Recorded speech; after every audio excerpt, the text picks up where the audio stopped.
Thank you, Mr. Chairman, and thank you for coming today. I appreciate just the visit in the office the other day to just discuss things. You have a hard job. Your first and primary goal is to keep us safe.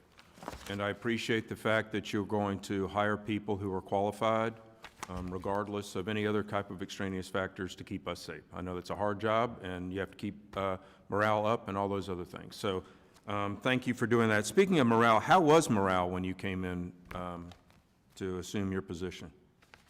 Congressman Murphy, it's been a long 3 years, I want to say, with COVID and January 6th, and I felt that the morale at the time when I came in on board was at an all-time low. Can you speak to that? Do you think can you speak to it specifically? Put words in your mouth. I just think, sir, that I think a lot of people saw some changes that they weren't comfortable with, and I think they wanted to see some change. That highlights what we're trying to do with our strategic plan of making our people first. I felt even when I was with the Sergeant Arms Office as the Director of House Security, that, you know, we needed to put people first. And I just said, this is what we need to do and how we need to do it. So you had to come in and make some changes, and that makes some people uncomfortable. I understand it did. That's part of leadership. It did make some people very uncomfortable, but yet I think the people right now are looking at what we're trying to do and the fact that people are first. I think they're buying into that culture, and that's what we wanted them to do. Great. That's a plan for success. So let me ask you just something a little bit about security. Last election cycle, congressional campaigns spent over $7.5 million on digital and physical security. The bulk of the dollars were spent on security services at campaign events, residential security for candidates. You know, sadly enough, we are sometimes on the wrong side of people's opinions, and that's just a fact of life. Currently, the FEC authorizes incumbent campaigns to spend campaign funds on security guard. Per the FEC rule, incumbent congressmen may hire only bona fide security guards. Is that your understanding? Sir, I'm not aware of this at all. Is that not under your purview, personal security?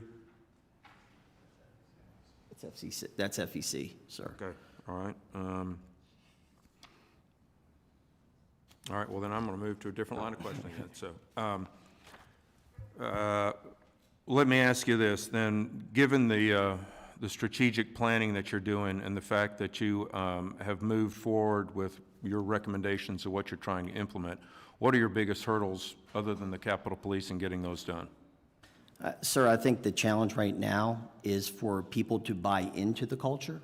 I think, you know, some of the Sergeant Arms staff are some of the longest serving staff on Capitol Hill. They've been here for a long time. They've seen many changes with every Sergeant Arms that's come forth.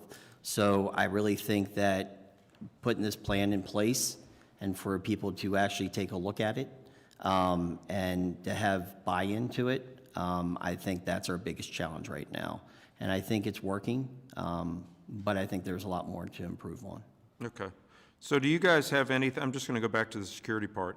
Do you guys have any relationship with the hiring of security for us off-site?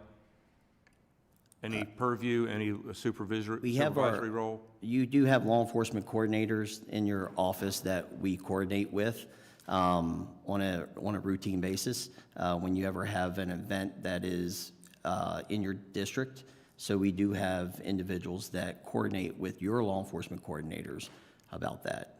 And then I think it's up to the law enforcement coordinators. Sometimes they get local police. Sometimes we can. I'm sorry, say that again. Sometimes we get local police to help out or state police. So we do coordinate a lot with your district security. Okay. You have a tremendous job in front of you, and I have great confidence that you're going to change the culture and put us back one that's apolitical. Sadly enough, it turned political, and that's just wrong. Safety doesn't know any political party. We're in a different time now where safety is not secured, and sometimes the folks on the other side of the law are actually given more of the benefit than victims itself. So I encourage you in your job. I wouldn't want it, and thank you for your service. With that, I'll yield back.